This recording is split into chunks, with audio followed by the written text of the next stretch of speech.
بسم الله الرحمن الرحيم.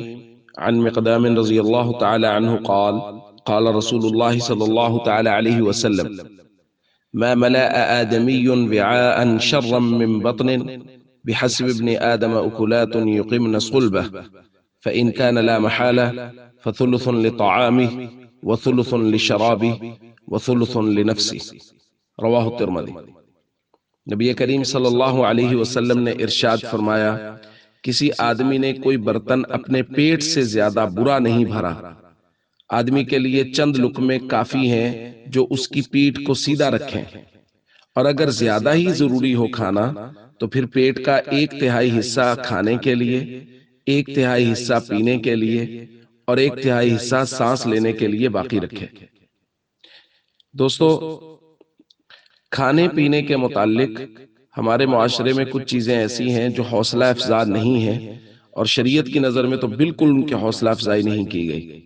زیادہ کھانا، زیادہ کھانے کی حوصلہ افزائی کرنا، کھانے میں طرح طرح کے تکلفات کرنا، یہ چیزیں شریعت کی نظر میں محمود نہیں ہیں، اچھی نہیں ہیں، شریعت اس کو اچھا نہیں سمجھتی۔ اسی وجہ سے ہمارے ہاں بہت ساری شرعی چیزوں کا رجحان کم ہوتا چلا جا رہا ہے۔ ہم نے کھانے کا مزاج زیادہ بنا لیے ہے، اور بھوکا رہنے کی ترتیب ہماری بہت کم ہو گئی ہے۔ اس وجہ سے روزے رکھنا ہم پہ بہت گرا ہے۔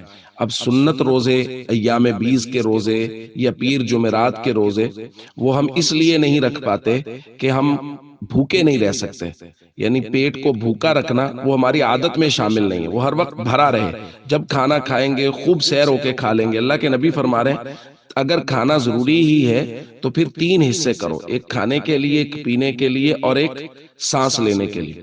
ہم تو صورتحال یہ ہے کہ سانس لینے والے حصے میں بھی کوشش کرتے ہیں کھانے والا ہی چلا جائے۔ تو اس لیے اپنی اس عادت کو بدلنا چاہیے، طبیعت کو کچھ نہ کچھ بھوک پہ آمادہ کرنا چاہیے، کیونکہ کھانا زیادہ کھانا کوئی کمال نہیں ہے۔